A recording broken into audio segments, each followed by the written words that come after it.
WB home tutor চ্যানেলে তোমাদের স্বাগতম। আজ আমি তোমাদের দশম শ্রেণীর কোষাধ্যেগী 4 অর্থাৎ আয়তঘনক অধ্যায়ের অঙ্কগুলিকে খুব সহজেই বোঝানোর চেষ্টা করব। তো ভিডিওটি স্কিপ না করে শেষ পর্যন্ত দেখতে থাকো। আশা করি আয়তঘনক অধ্যায়ের প্রত্যেকটি অঙ্ক তোমরা খুব সহজেই বুঝতে পারবে। এখন প্রশ্ন হলো, আয়তঘন বা যার আরো একটি নাম আছে কি সমকোণী চৌপল, এটা কাকে বলে? তাহলে সংজ্ঞা হিসাবে আমরা বলতে পারি, আয়তঘন বা সমকোণী চৌপল হলো এমন একটি ঘনবস্তু যার প্রতিটি তল আয়তক্ষেত্রাকার এবং বিপরীত তলগুলির দৈর্ঘ্য ও প্রস্থ মানে সমান এবং সন্নিহিত তলগুলি পরস্পরের উপর লম্ব, তাকে আমরা আয়তঘন বা সমকোণী চৌপল বলবো। তাহলে আয়তঘন বা সমকোণী চৌপলের উদাহরণ হিসাবে আমরা ইটকে নিতে পারি। তাহলে দেখো, এটি যদি একটি ইটের সম্পূর্ণ চিত্র হয় যার প্রত্যেকটি তল কি আয়তক্ষেত্রাকার, আর দেখো এই তলের বিপরীত দিকের তলের দৈর্ঘ্য আর প্রস্থর মান সমান, আর কি সন্নিহিত তলগুলি পরস্পরের উপর লম্ব। দেখো এই তল আর এই তল পরস্পরের উপর লম্ব, তাহলে এটা একটি সমকোণী চৌপল বা আয়তঘনের সম্পূর্ণ চিত্র। এখন এই সমকোণী চৌপলের তল সংখ্যা কতগুলি আমরা হিসেব করে নিই। দেখো, এর তল সংখ্যা হিসাবে আমরা বলতে পারি, এই একটি তল আর এর অপোজিট দিকে এটা একটা তল, তাহলে কটা হলো? দুটো। এদিকে একটা, তিনটে, এর অপোজিটে এটা একটা, চারটে, আর এই একটা অর্থাৎ নিচে, আর তার উপরে এই একটা, ছটা। তাহলে একটি সমকোণী চৌপলের তল সংখ্যার মান কটি? ছটি। এখন আমরা জানবো ধার সংখ্যা কতগুলি। ধার দেখো, এই একটা ধার, এই একটা ধার, এই একটা ধার, এই একটা ধার, অর্থাৎ উপরে কটা? চারটে। তাহলে একই রকম ভাবে নিচেও কটা আছে? এক, দুই, তিন, চার। তাহলে এই চার, এই চার, তাহলে মোট কত হলো? আটটা। আর এই একটা, নটা, দশটা, এগারোটা, বারোটা। তাহলে একটি সমকোণী চৌপলের তল সংখ্যার মান পেলাম ছটি, ধার সংখ্যার মান পেলাম 12টি। এখন আমরা শীর্ষবিন্দু হিসাব করি। শীর্ষবিন্দু কি? যেখানে তলগুলো যে বিন্দুতে মিলিত হয়েছে তাকে আমরা শীর্ষবিন্দু বলবো। দেখো এই যে এটাকে আমরা শীর্ষবিন্দু বলবো। দেখো এই তলের আর এই তল আর এই তল, তিনটে তল কোথায় মিলিত হয়েছে? এই জায়গাটা। তো একে আমরা আয়তঘন বা সমকোণী চৌপলের শীর্ষবিন্দু বলবো। তাহলে এখানে শীর্ষবিন্দু কটা হচ্ছে? একটা, দুটো, তিনটে, চারটে, আর পাঁচটা, ছটা, সাতটা, আর এখানে আটটা। তাহলে একটি সমকোণী চৌপলের শীর্ষবিন্দুর মান কটা? আটটি।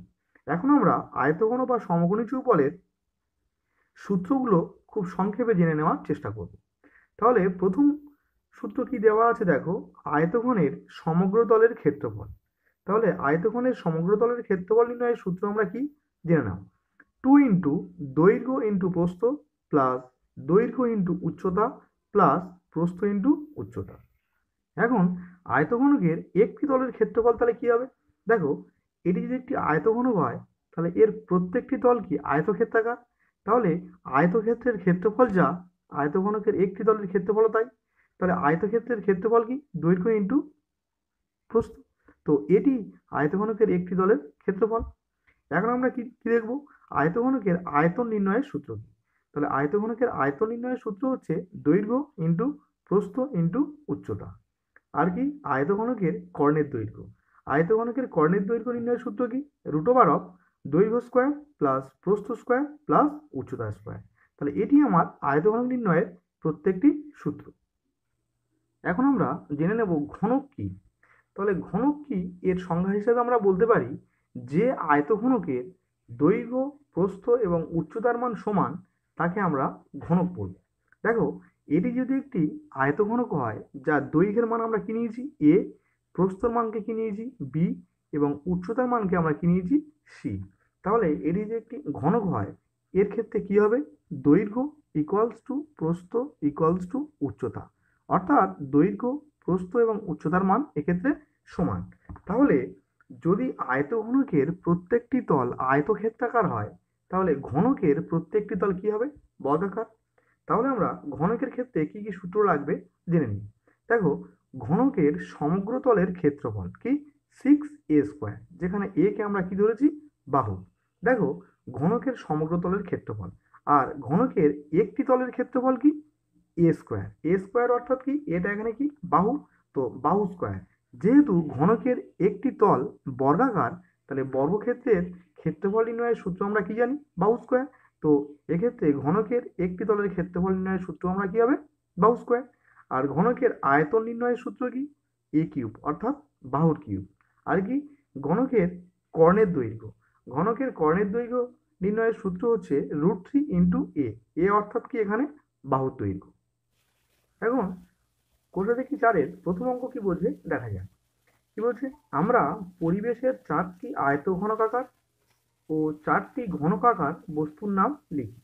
অর্থাৎ আমাদের 4টি আয়তঘনাকার বস্তুর নাম চেয়েছে আর 4টি ঘনকাকার বস্তুর নাম চেয়েছে।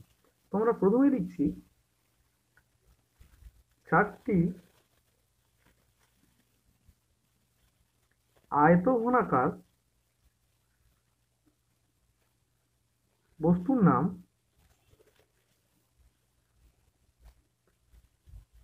তাহলে প্রথম কি, আমরা ইট লিখলাম।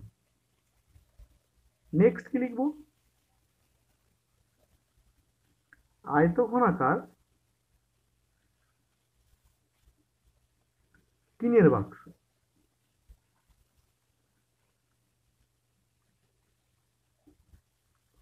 নেক্সট লিখছি আয়তঘনাকার চকের বাক্স।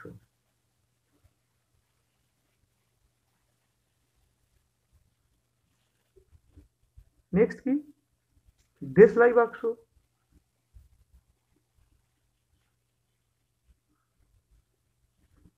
আর লাস্ট আমরা কি লিখছি, সুটকেস। এছাড়াও তোমরা অন্য উদাহরণ নিতে পারো। নেক্সট কি বলেছে, 4টি ঘনকাকার বস্তুর নাম। তাহলে এখন লিখছি 4টি ঘনকাকার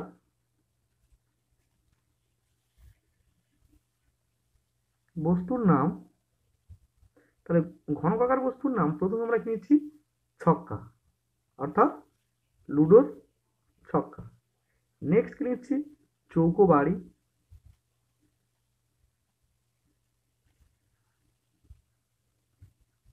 নেক্সট কি নিচ্ছি, চৌকো টিনের বাক্স।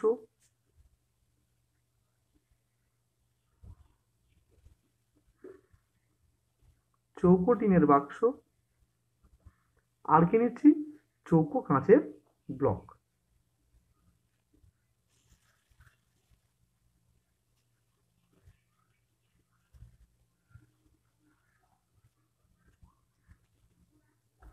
তো এটি আমাদের নির্ণীয় অ্যান্সার। এখন 2-এর অঙ্ক কি বলছে দেখো, পাশের আয়তঘনকাকার চিত্রের তলগুলি, ধারগুলি এবং শীর্ষবিন্দুগুলির নাম লেখো। অর্থাৎ একটা চিত্র দেওয়া আছে এখানে, এর তলগুলোর নাম চেয়েছে আর ধারগুলোর নাম চেয়েছে আর শীর্ষবিন্দুগুলির নাম চেয়েছে। তো আমরা প্রথমেই খাতাতে ছবিটা এঁকে নিয়েছি। তো এখন আমরা এর তল কোণগুলো আর ধার কোণগুলো আর শীর্ষবিন্দু কোণগুলো সেগুলোকে চিহ্নিত করব। তো প্রথমেই লিখছি তলগুলি হলো, তাহলে দেখো এর তল কয়টি, 6টি, কারণ এটি একটি কি আয়তঘনকাকার বস্তু। তাহলে এর তল 6টি হলে নাম কি কি হবে। তো প্রথম তল আমরা উপরের সঙ্গে নিচের তল নেব। তা উপরের তলের নাম কি, এ বি সি ডি। তাহলে এ বি সি ডি প্রথম তল, তাহলে এ বি সি ডি। তাহলে এর সঙ্গে আমরা নিচের তলকে নিয়ে নিই। তাহলে নিচের তল কি হচ্ছে, ই এফ জি এইচ। তো দ্বিতীয় তল হচ্ছে ই এফ জি এইচ। নেক্সট দেখো এই সাইডের সঙ্গে আমরা এই সাইডকে নেব। তো এই সাইডের নাম আমরা কি লিখব, এ ডি এফ ই। তো আমরা লিখছি A D F E. Next আমরা এর সঙ্গে এটাকে নেব, তাহলে এর নাম কি হবে, বি সি জি এইচ। তো নাম লিখছি বি সি জি আর এইচ। এখন আমরা উপর নিচ নেওয়া হয়ে গেল, দুটো সাইড নেওয়া হয়ে গেল। এখন কি, এই সামনেরটা আর এর ঠিক অপোজিট অর্থাৎ এটা।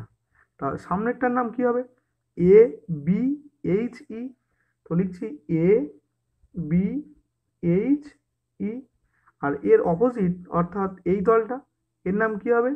C D F G. তো এর নাম কি হবে? সি ডি এফ জি।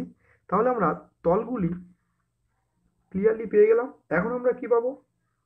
ধারগুলো। তো লিখছি ধারগুলি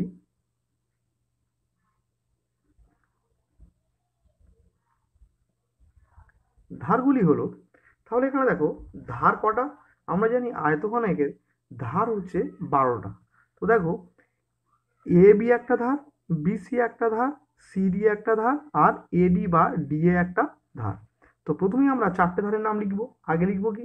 এ B, next B C, next C D, আর কি? D A. তাহলে চারটে ধার হয়ে গেল। তাহলে একই রকম ভাবে নিচেও আমরা চারটে ধার পাবো। কি কি? E F, G H, G H, আর কি? এফ জি, আর কি? E H. তাহলে এই চারটে পেয়ে গেলাম। এখন কি? এই সাইডের চারটে নেবো আর এই সাইডের চারটে নেবো। তো এই সাইডের নামগুলো কি হবে? এডি,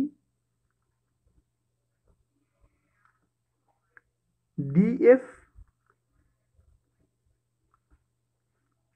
ইএফ বা এফই, আর কি? এই। তো এই চারটে নেওয়া হয়ে গেল। এখন আমরা এই সাইডের চারটে নেবো। তাহলে প্রথম কি নিচ্ছি? বিসি, সিজি, জিএইচ, আর এইচবি। তাহলে আমার ধারগুলো কমপ্লিট হয়ে গেল। এখন আমাদের কি চেয়েছে? শীর্ষবিন্দু। তাই লিখছি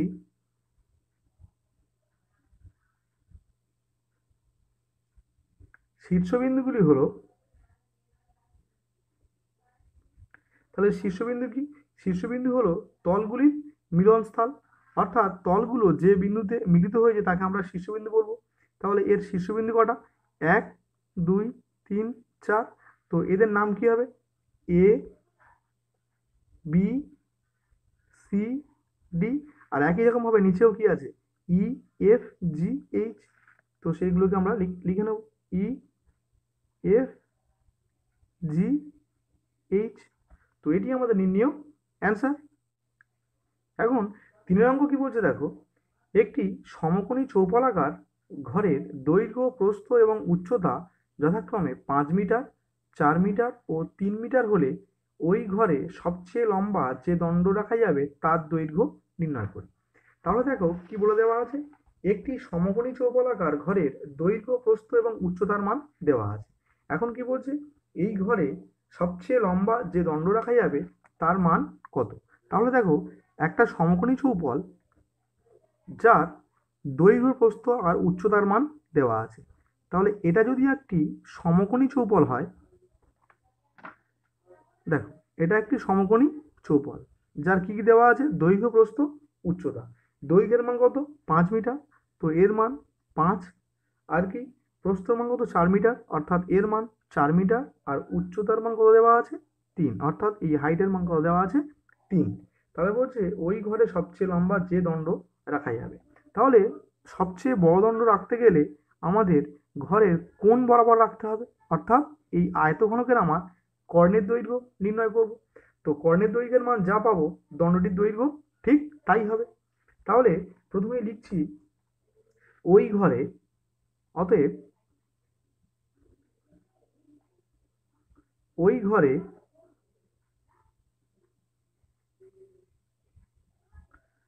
সবচেয়ে লম্বা যে দণ্ড রাখা যাবে, যে দণ্ড রাখা যাবে তার দৈর্ঘ্য, তার দৈর্ঘ্য অর্থাৎ কি? এখানে আয়তঘনকের কর্ণের দৈর্ঘ্য নির্ণয় করতে হবে আমাকে। তাহলে সূত্র কি? √অফ দৈর্ঘ্য স্কোয়ার প্লাস প্রস্থ স্কোয়ার প্লাস উচ্চতা স্কোয়ার। তো এখানে দৈর্ঘ্যের মান কত? 5, তোমরা কি লিখছি 5 স্কোয়ার, প্লাস প্রস্থের মান কত 4, তাই কি লিখছি 4 স্কোয়ার, প্লাস উচ্চতার মান কত 3, তাই লিখছি 3 স্কোয়ার। আর যেহেতু আমরা দৈর্ঘ্য নির্ণয় করছি তাই একক কি হবে? মিটার। এখন দেখো 5 স্কোয়ার কত? 5 স্কোয়ার 5 5 25, প্লাস 4 স্কোয়ার কত? 4 4 16, প্লাস 3 স্কোয়ার কত? 3 3 9। এখন √16 আর 9 যোগ করলে কি হয়? 25। তাহলে 25 যোগ 25 তাহলে কত হবে? √50। এখন আমরা যদি 50কে ভাঙি তাহলে কি হবে? 5 5 25, 25 2 50। তাহলে রুটের মধ্যে কোনো টার্ম যদি ডবল থাকে বাইরে আসলে কি হয়ে যায়? Single term. অর্থাৎ দুটো 5-এর মধ্যে বাইরে আসবে কে? একটা 5, আর √2 ভিতরে থাকবে। তাহলে যে দণ্ড রাখা যাবে তার দৈর্ঘ্য কি হবে? 5√2 মিটার। তো এটি আমাদের নির্ণীয় অ্যান্সার। এখন 4 অঙ্ক কি বলছে দেখো, একটি ঘনকের একটি তলের ক্ষেত্রফল 64 বর্গমিটার হলে ঘনকটির আয়তন হিসেব করে লিখি। তাহলে অঙ্কে দেওয়া আছে কি? একটি ঘনকের একটি তলের ক্ষেত্রফল কত দেওয়া আছে? 64 বর্গমিটার। তাহলে প্রথমেই আমরা ধরে নিচ্ছি, ধরি ঘনকটির একটি বাহুর দৈর্ঘ্য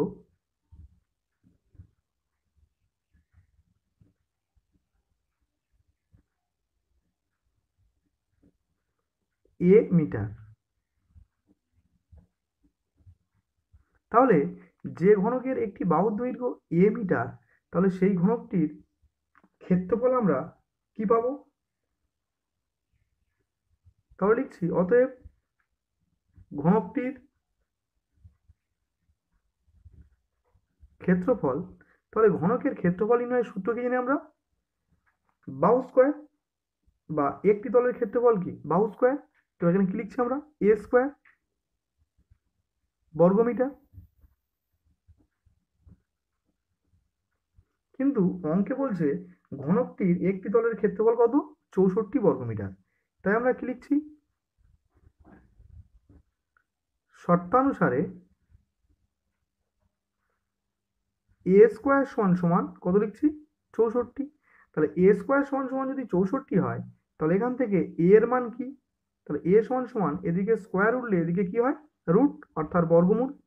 তাহলে √64। আর রুট থেকে কোনো টার্ম বাইরে আসলে কি হবে? প্লাস মাইনাস হয়ে 64 মানে কত? 8 8 64, অর্থাৎ দুটো 8কে গুণ করলে তবেই হয় 64। তাই উত্তর হবে কি? একটা 8। তাহলে এ এর মান এখানে কি হলো? +8 -8। তাই লিখবো যেহেতু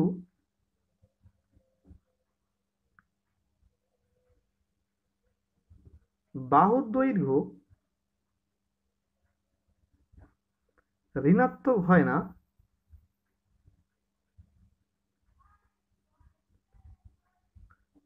হয় না, তাই ঘনকটির বাহুর দৈর্ঘ্য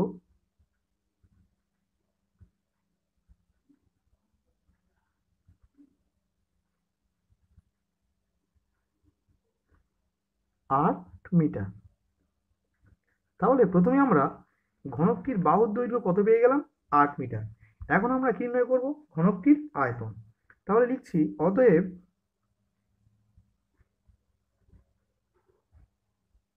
ঘনকটির আয়তন ইকুয়ালস টু, ঘনকের আয়তন নির্ণয়ের সূত্র আমরা কি জানি? বাহুর কিউব। অর্থাৎ এখানে বাহু কত? 8, তো 8 এর কিউব। তাহলে 8 8 64, 64 8 কত হবে? 4 8 32, 32 এর 2 হাই থাকে কত? 3। তাহলে 6 8 48, 49 50 51, অর্থাৎ 512। তো এখানে ঘনকটির আয়তন কত হলো? 512। আর যেহেতু আয়তন নির্ণয় করছি তাই উত্তর কি হবে? ঘনমিটার। তো এটি আমাদের নির্ণীয় অ্যান্সার। তো আজকের ভিডিও এই পর্যন্ত রাখলাম, দেখা হবে পরের ভিডিওতে।